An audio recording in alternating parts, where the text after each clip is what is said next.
Bookish voice में आपका स्वागत है। आप सुन रहे हैं ऋग्वेद हिंदी में।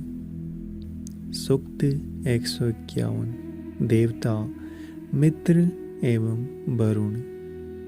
गायों के स्वामी होने के इच्छुक एवं सोवन ध्यान वाले यजमानों ने गायों की प्राप्ति के निमित्त एवं अपने मनुष्यों की रक्षा के लिए मित्र के सेमन जिस अग्नि को जल के भीतर यज्ञ कर्म से उत्पन्न किया, धरती और आकाश जिस अग्नि के बल और शब्द से कांपते हैं, उसी प्रिय यज्ञ साधन अग्नि की वे रक्षा करते हैं।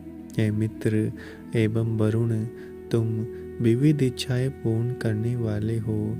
तुम्हारे मित्र बने हुए ऋत्विजों ने अभिलाषा पूर्ण करने वाला एवं कर्म करने की प्रेरणा देने वाला सोमरस धारण किया है। इसलिए तुम दोनों अपने सेवक के घर जाओ और उसकी पुकार सुनो। हे काम वर्षक मित्र और वरुण, यजमान समस्त शक्तियाँ पाने के उद्देश्य से धरती और आकाश में आपके स्तुति योग्य जन्म की प्रशंसा करते हैं। तुम अपने पूजक यजमान को अविष्ट फल देते हो, स्तुति वचन तथा हव्य दान आदि कर्मों को स्वीकार करते हो। हे बलशाली मित्र एवं वरुण, जो यज्ञ स्थल की भूमि आपको बहुत अधिक प्यारी है, उसे बलि प्रकार सुशोभित कर दिया गया है। हे सत्यवादियों, उस पर बैठकर हमारे विशाल यज्ञ की प्रशंसा करो। जिस प्रकार शारीरिक बल प्राप्त करने के लिए गाय के दूध का उपभोग किया जाता है, उसी प्रकार आप आकाश में स्थित देवों को प्रसन्न करने के लिए सर्वत्र होने वाले यज्ञों को स्वीकार करते हो। हे मित्र और वरुण, तुम अपने महत्व के कारण गायों को विशाल धरती के जिस उत्तम स्थान में ले जाते हो, वे चोर आदि के अपहरण से सुरक्षित गौशाला में लौट आती है एवं प्रचुर दूध देती है। जिस प्रकार चोरों द्वारा पकड़े गए लोग चिल्लाते हैं, उसी प्रकार वे गायें सांझ सवेरे आकाश स्थित सूर्य की ओर देखकर रंबाती है। हे मित्र और वरुण, तुम जिस यज्ञ प्रदेश में जाना स्वीकार कर लेते हो, वहाँ केश वाली अग्नि ज्वालाएं तुम्हारी यज्ञ के निमित्त तुम्हारी पूजा करती है। तुम आकर नीचे की ओर वर्षा को प्रेरित करो एवं मेधावी यजमान की उत्तम स्तुतियाँ स्वीकार करो। जो मेधावी एवं बलि भांति यज्ञ संपन्न करने वाला यजमान उत्तम यज्ञ साधनों द्वारा तुम्हारे निमित्त सोमयाग आदि के उद्देश्य से स्तुति करता हुआ हव्य देता है, उसी सोवनमती यजमान के समीप जाओ और उसी के यज्ञ की अभिलाषा करो।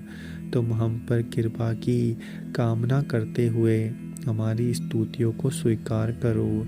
हे यज्ञशाली मित्र एवं वरुण, जिस प्रकार किसी काम में सबसे पहले मन लगाया जाता है, उसी प्रकार यजमान यज्ञों में सबसे पहले तुम्हें घृत आदि हव्यों से पूजित करते हैं। वे तुम में बलि भांति संलग्न चित्त से स्तुति करते हैं। तुम प्रसन्न चित्त से अनियुक्त यज्ञ में पधारो।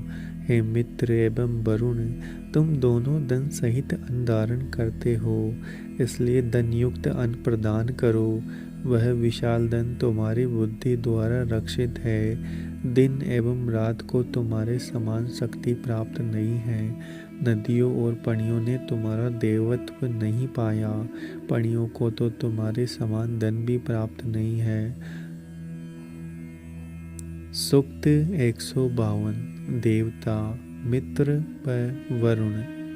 हे मित्र और वरुण, तुम दोनों मोटे एवं तेजस्वी वस्त्र धारण करो। तुम्हारा द्वारा दी गई सृष्टियाँ निर्दोष एवं मनोहर है। तुम दोनों समस्त असत्यों का विनाश करके हमें सत्यों से युक्त करो। हे मित्र और वरुण, तुम दोनों में से प्रत्येक विशेष रूप से कर्म करता है। सत्यवासी मननशील मेधावियों द्वारा प्रशंसनीय एवं शत्रुनाशक है। 4 अस्त्र धारण करके 3 अस्त्र धारण करने वालों का नाश करता है एवं प्रत्येक के सामर्थ्य से देव निंदक लोग पहले ही समाप्त हो जाते हैं। हे मित्र और वरुण, चरणहीन उषा पैरों पाले मनुष्यों से पहले ही आ जाती है। ऐसा तुम्हारे ही कारण होता है। इस बात को कौन जानता है? तुम दोनों के पुत्र सूर्य सत्य की पूर्ति एवं असत्य का विरोध करने का भार धारण करते हैं।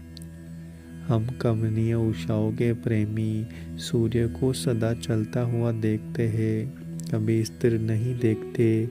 विस्तृत तेज को धारण करने वाले सूर्य मित्र व वरुण के प्रिय है। सूर्य अश्व एवं लगाम के हवा में भी शीघ्र गमन करते हैं, जोर से गरजते हैं एवं क्रमशः ऊपर चढ़ते जाते हैं। लोग इन अचिंत्य एवं महान कर्मों को मित्र एवं वरुण का समझकर बार बार स्तुतियाँ करते हुए सेवा करते हैं। यज्ञप्रिय एवं ममता के पुत्र दीर्घतमा की रक्षा करती हुई गाय अपने तनों के दूध से उसे तृप्त करे।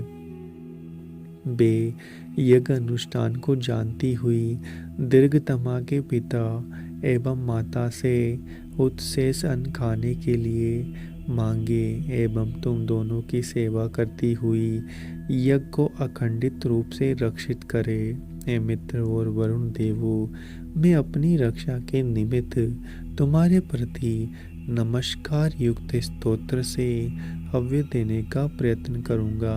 हमारा यह कर्म युद्ध में शत्रुओं को हराए एवं दिव्य वर्षा हमारा उद्धार करे। सूक्त 153। देवता मित्र और वरुण। हे घृत वर्षक एवं महान मित्र वरुण, समान प्रीति वाले हमारे अर्धव्यों और हम यजमान हव्य द्वारा तुम्हारी पूजा एवं अपनी स्तुतियों द्वारा तुम्हारा पोषण करते हैं। हे मित्र और वरुण, मैं तुम्हारे यज्ञ का प्रस्ताव मात्र करता हूँ, प्रयोग नहीं कर पाता। इतने से ही मैं तुम्हारा तेज प्राप्त कर लेता हूँ।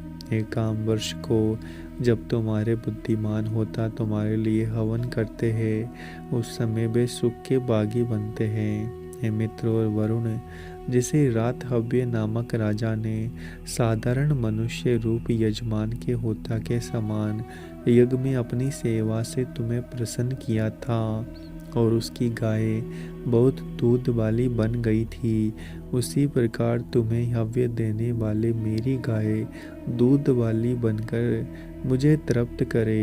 हे मित्र और वरुण, अन्न, दिव्य गाय एवं जल तुम्हारी कृपा प्राप्त करने वाले यजमानों को प्रसन्न करे।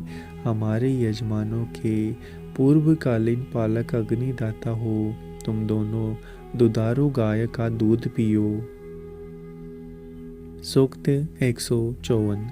देवता विष्णु। हे मानवो, मैं उन वीर कर्मों को शीघ्र कहूँगा। उन्होंने पृथ्वी और तीनों लोकों को नापा था एवं अति विस्तृत अंतरिक्ष को स्थिर किया था। अनेक प्रकार से स्तुति पात्र उन विष्णु ने 3 चरण रखे थे। जिस विष्णु के 3 विशाल पादशेपों में संपूर्ण लोग समा जाते हैं, उस विष्णु की स्तुति लोग उसकी शक्ति के कारण उसी प्रकार करते हैं जिस प्रकार किसी पहाड़ पर रहने वाले लोग हिंसक और जंगली पशुओं की शक्ति की प्रशंसा करते हैं। पर्वत के समान ऊंचे स्थान पर रहने वाले अनेक लोगों द्वारा प्रशंसित एवं काम वर्षक विष्णु को हमारे मनोहर स्तोत्र एवं यज्ञ कर्म से उत्पन्न शक्ति प्राप्त हो। उन्होंने अत्यंत विस्तृत एवं स्थिर इन तीनों को अकेले ही 3 कदम नाप लिया था।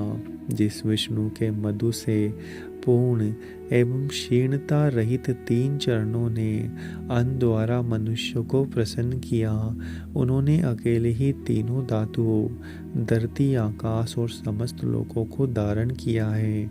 स्वयं को विष्णु रूप में परिवर्तित करके इच्छुक लोग विष्णु के जिस प्रिय एवं सबके द्वारा सेवनीय अविनाशी ब्रह्मलोक में तृप्ति प्राप्त करते हैं, मैं उसी लोक को प्राप्त करूं। वे सबके बंधु है एवं उनके स्थान पर अमृत बरसता है।